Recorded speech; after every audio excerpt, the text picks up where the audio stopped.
All right. We're live Facebook on YouTube and other channels. That was just my intro. So tonight, what we're going to discuss here is I found something after listening to what the Feds had to say yesterday, and I did some research after finding out Brian was actually still at the reserve. So being that's where his remains were found. So my research was containing figuring out where the reserve was, where was he found, you know, and how trafficky is that area when people walk through there. Were people there beforehand?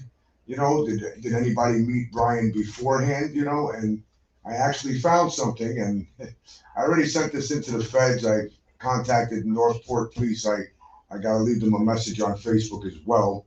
I'm going to try to contact them again. I try to get in contact with the police department out there, but I already pushed this over to the feds. So basically, after doing research here, all right, now I'm going to show you what I found. And I've already contacted the guy. So right here, right over here, in letters, it says he's talking about the park here, okay? And here it says great experience. So I need to share this on my screen here so people can see this, okay? I have two screens going on, so very important that everybody sees this. So right here,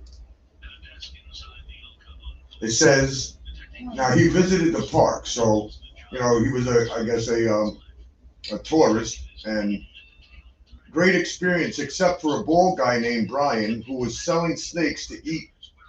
Seemed pretty desperate in need of money. Okay, now there's 140 likes on this. This was posted over a week ago, so it was posted about probably, figure 2 weeks, but his vacation was like 3 weeks ago. Okay, meaning that he met Brian in the park, 3 weeks before the body was found or whenever it was, because this is basically 3 weeks ago, which means he was still alive 3 weeks ago. Okay, and by this is written right on the Carlton Reserve Memorial site, right where the maps are. I mean, and I'd done some really hard research to figure out, who could have came in contact with him, because they want to know, what was Brian doing before, he died. What was the things he was doing, and that's the most important facts in the case, because if you're not knowing what was going on before he passed away, then it makes it really hard. Even though when a book that was left, it was in swamp water, and the pages, the ink could have been bled. It could have bled, when it's under swamp water for that long period of time, forget about it. But they, forensic specialists and people like that handle that type of job, they're really good at doing what they do. So they can pull like ancient stuff up and have the lettering appear again. So, there's ways of doing that. Everybody has their profession.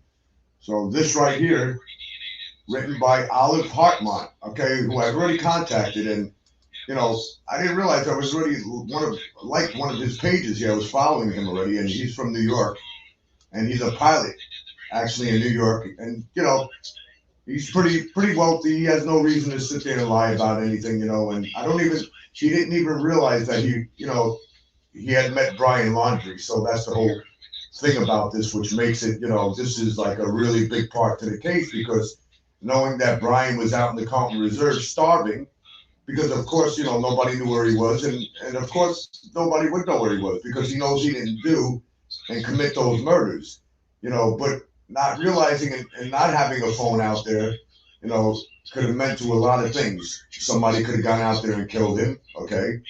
It's a possibility that somebody could have, that was a part of the case that, was involved in the murders, could have gone out there and found him and murdered him.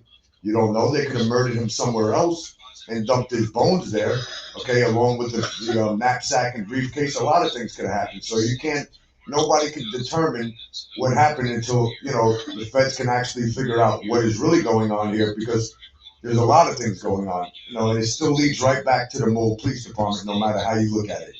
The finger is pointing right directly at them. I mean, and, at this point, nobody even knew that the Laundrie family, even his lawyer came out and said yesterday that they've been in contact with the feds since day one.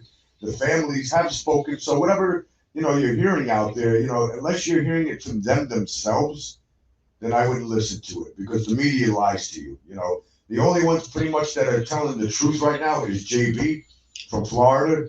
You know, I love that station. You know, I watch him and I definitely support his movement because even when he says something incorrect, he'll go back like me and he'll correct himself and he'll make sure he knew, you know, people know that he was wrong. You know, if he misjudged something or like yesterday, for instance, he had said the articles that were found, they were clothing, but then later on, it came out that nobody mentioned clothing, or maybe the reporter did mention clothing, but there were no articles of clothing found, okay?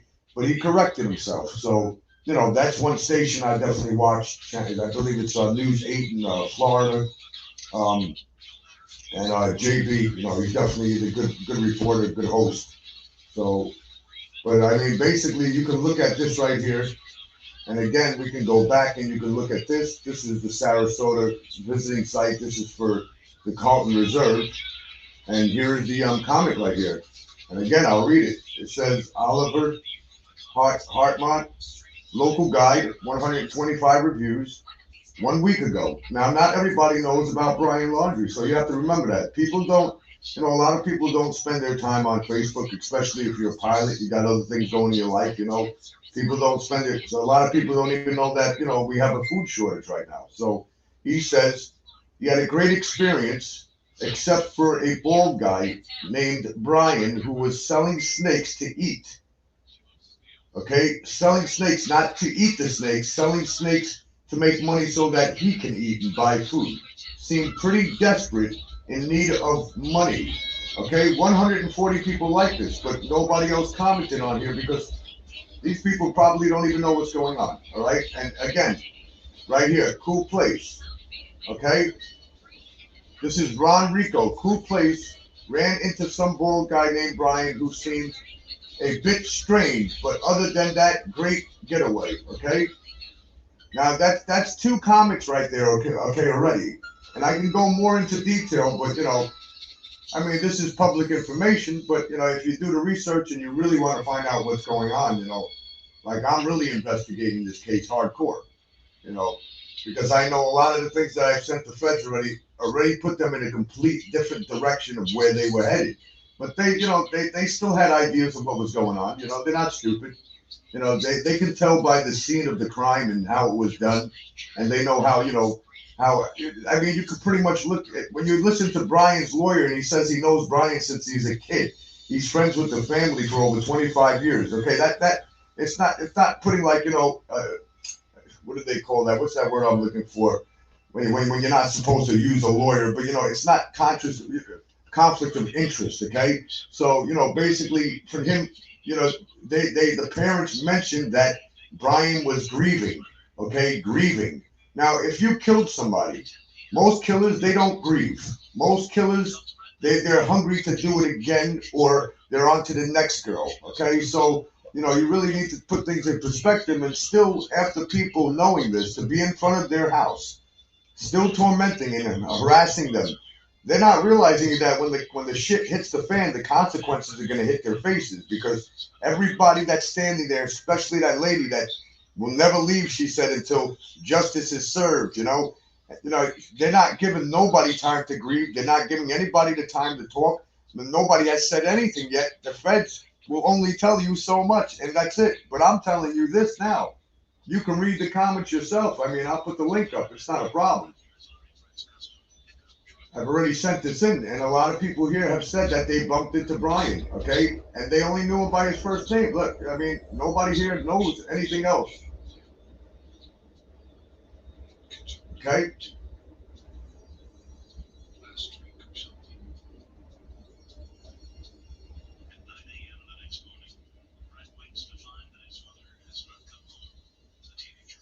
There's a lot of comments here. But the two main comments are up at the top. And, you know, I know for a fact that the first comment is definitely not a lie by Oliver Hartman because Brian's body was found yesterday, okay? There's no way that he would have known over 2 weeks ago when he was at the Carlton Reserve that Brian even existed in there, okay? And why, why would he make up something like this? For what reason? Because, putting something like this up, you lied to the feds, you definitely could get, charged over it. There's no doubt. But, when you look at the other one, Ron Rico, I haven't looked him up yet, but Cool Place ran into some bald guy named Brian who seemed a bit strange. And that's over a month ago. 1 month ago, this is listed, okay? 1 month. So now think about it. They ran into somebody named Brian that was a bit strange. Well, I think I'd be strange too if I thought somebody was out to kill me, and I'm, why I don't understand the whole scenario why he ran for it or why he didn't go to the feds, but maybe it was so deep that, when you're under threat and you're under threat by a police department, people know how that goes. You don't know who's good and who's bad and who's right, who's wrong, who's after you, who's not. You don't know if that police department is connected to somebody in Northport. You don't know if somebody in that police department is connected to the feds. You don't know that. So, the way this world is, everybody knows that, you can end up, okay, what if he turned himself in? And what if, he ended up in jail and got the death penalty and got killed over it, okay? And then later on, it turns out that somebody else did it. You know how many times this happens? You know how many times prisoners are sent to prison that didn't even do it just because they need to fill it in so they can cover up whatever they cover up. And then you see 67 years later, 70 years later, an old man coming out of prison going, they finally released me and they finally found the real killer. And I spent 70 years of my life in prison. Think about that. You have to put yourself in everybody else's shoes. Put yourself in that family's shoes. Put yourself in the other family's shoes. All you guys do all day is stay on Facebook and it's all about Brian this, Brian that. The media, they're a bunch of foolish liars, man. They're liars and they're just getting clickbait. Click, click, click, click on my bait. I mean, but look, it's in plain English right here. As I said, this is him right here, Oliver. I've been following him. I don't know how long I've followed him, but he's from New York City and he flies planes out here, I mean, but he's also in the art industry. So it's like, and he owns a couple of other things. As far as the Flip app, if you ever heard of the Flip app, he's also an app developer. So, I mean, people that I don't see people like this just going into the woods and deciding they're going to lie about something, For what? What has he got to gain out of it when he's already got popularity? He's got, 200 and something thousand followers. His Instagram account is way up there. You don't need anything like this. He hasn't even spoke of this case, so there would be no apparent reason for this guy to just come out and lie about it. So, once again, this is the Carlton Reserve, and this is actually where he was not where Brian was found. So where this is probably, it's right at the beginning of it where his car was parked. I guess where the tourists, where they come in and walk along the path, that's where he saw him trying to sell snakes to people so that he can eat. Okay, so think about that.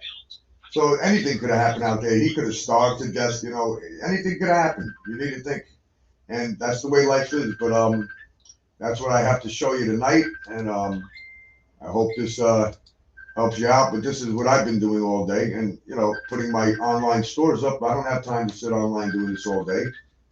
I have other jobs. I have a company to run. So this will be posted soon for you all to check out the new Christmas items that are made in the USA. So make sure you support American businesses, because you're not going to get anything out of China no more. I hate to tell you that, but those days are over as far as getting 99-cent things.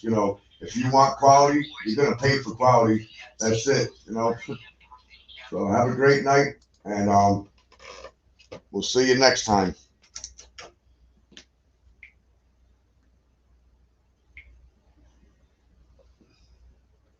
Hello? Hello?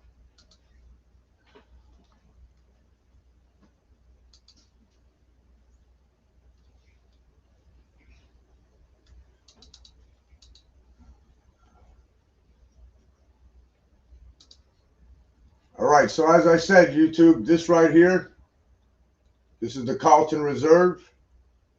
And here you have the comments right here. Great experience, except for bald guy named Brian, who was selling snakes to eat. Seemed pretty desperate in need of money.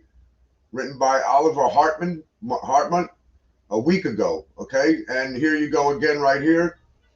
Cool place. Ran into some ball guy named Brian who seemed a bit strange, but other than that, great getaway a month ago. Okay, so right there, that just says enough to everybody. I mean, if you can't see that with your own eyes, then I don't know what to say. But you know, it's in pretty much plain English here, and that's it. That's the way it is. So as you can see, all these other ones here, and that's where we're at.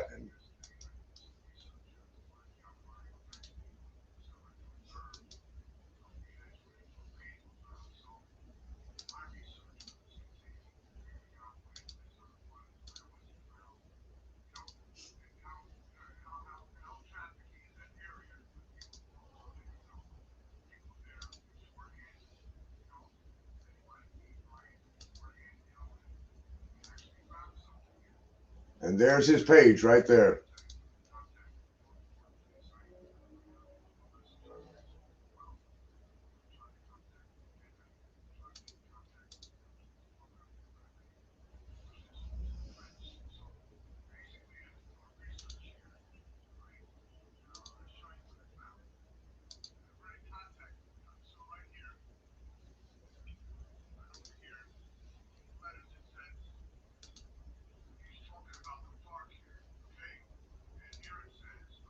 All right, everybody.